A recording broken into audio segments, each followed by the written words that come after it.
Security forces ਦੀਆਂ ਬਲੋਚਿਸਤਾਨ ਵਿੱਚ ਦੋ ਮੁxtਲਿਫ ਕਾਰਵਾਈਆਂ 15 ਦਹਿਸ਼ਤਗਰਦ ਹਲਾਕ 5 ਮਾਰਚ ਨੂੰ ਜ਼ਿਲ੍ਹਾ ਹਰਨਾਏ ਵਿੱਚ ਇੰਟੈਲੀਜੈਂਸ ਬੇਸਡ ਆਪਰੇਸ਼ਨ ਕੀਤਾ ਗਿਆ। फोर्सेस ने दहशतगर्दों के ठिकाने ਨੂੰ मौसर अंदाज में निशाना बनाया। शदीद फायरिंग के तबादले के बाद 12 भारतीय स्पॉन्सर खारिज मारे गए। जिला बसीमा में इंटैलीजेंस बेस्ड ऑपरेशन 3 खारिज हलाक फोर्सेस का इलाके में क्लीयरेंस ऑपरेशन जारी।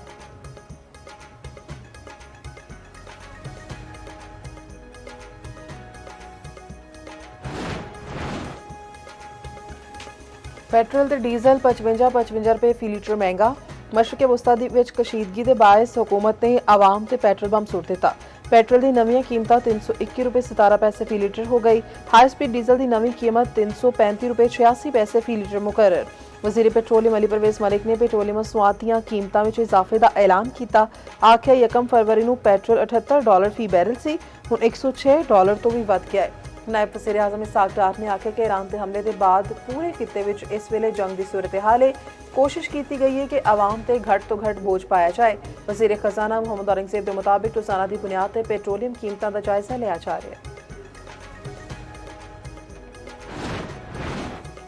IMF के दबाव से पेट्रोलियम डिवेलपमेंट लेवी 20 रुपए फी लीटर वधाई गई। ज़राए के मुताबिक आलमी मंडी में इजाफे नूं आवाम ते मुंतकिल किया जाता तो पेट्रोल 32 रुपए फी लीटर तक महंगा हुंदा।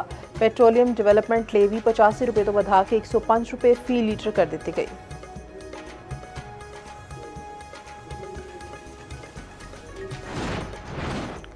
पेट्रोल की कीमत में 55 रुपए का इजाफा जुल्म है। पेट्रोलियम मसनूआत दी कीमतों में इजाफे ते शहरी पट पे आख्या तनख्वाहां उही नहीं, अखराजात वध रहे ने।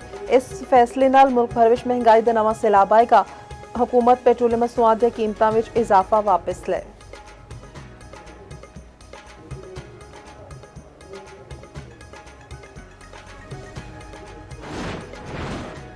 पेट्रोलियम मसनूआत दी कीमतों में हफ्तावार तब्दीली की तजवीज़ मंजूर। ऑनलाइन कम ते वर्क फ्रॉम होम के बारे विच सिफारिशात पीर नूं पेश करने की हिदायत। वज़ीर आज़म का पेट्रोलियम मसनूआत के ज़ख़ीरा अंदोज़ों के खिलाफ कार्रवाई का हुक्म। आख्या जिहड़ा पेट्रोल पंप मसनूई किल्लत विच मुलविस होए उन्होंने फौरी बंद किया जाए।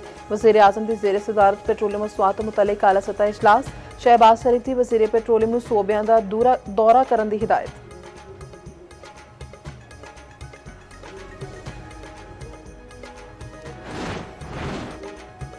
ईरान के गैर मशरूत तौर पर हथियार सुट्टण के इलावा कोई मुआहदा नहीं होएगा। अमरीकी सदर डोनाल्ड ट्रंप का ईरान तो हथियार सुट्टण का मुतालबा। सोशल मीडिया पोस्ट में आख्या ईरान का मुस्तकबिल बहुत चंगा होएगा, इसनूं दोबारा अजीम बनावांगे।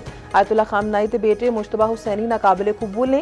वाशिंगटन में गोलमेज कॉन्फ्रेंस नाल खिताब में ट्रंप ने आख्या आबनाए हरमज की बंदिश नाल निबड़न का फैसला कर लिया। जरूरत पई तो अमरीकी बहरिया आबनाए हरमज तो ऑयल टैंकर्स नूं ले जाना शुरू कर सकती है। दूजे पासे ईरानी सदर का सालिसी दी कोशिशों वाल इशारा। मसूद पिज़ेशकियान आखते ने कुछ मुल्कों ने सालिसी दी कोशिशों का आगाज किया है। असीं खिते विच देर पा अमन चाहुंदे हां।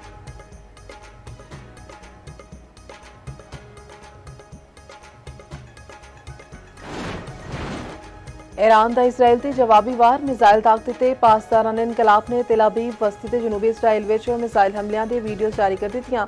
ईरान ने इसराइल ते खैबर शिकन क्लस्टर मिसाइलों की बारिश भी की। तेल अवीव विच हर तरफ अफरा तफरी तबाही के मनाजर। इसराइली शहरी जाना बचाने लई शेल्टर विच मौजूद। ईरानी फौज ने मशहद दी फिजा विच एक तैयारा मार सुटिया।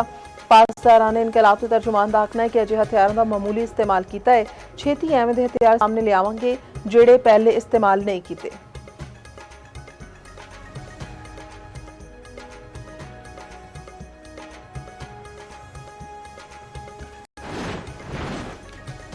पाकिस्तान ने 8 साल बाद हॉकी वर्ल्ड कप क्वालीफाई कर लिया। कौमी टीम ने जापान नूं 3 के मुकाबले में 4 गोल नाल शिकस्त दी। गोलकीपर अली रजा ने पेनल्टी स्ट्रोक रोक के पाकिस्तान नूं कामयाबी नाल हमकिनार किया। पाकिस्तान वर्ल्ड कप क्वालीफायर के फाइनल विच इंग्लैंड का सामना करेगा। पहले सैमीफाइनल विच इंग्लैंड ने मलेशिया नूं हरा दिता। सदर PHF मुहैयुद्दीन वानी दी कौमी टीम नूं वर्ल्ड कप लई क्वालीफाई करने ते मुबारकबाद।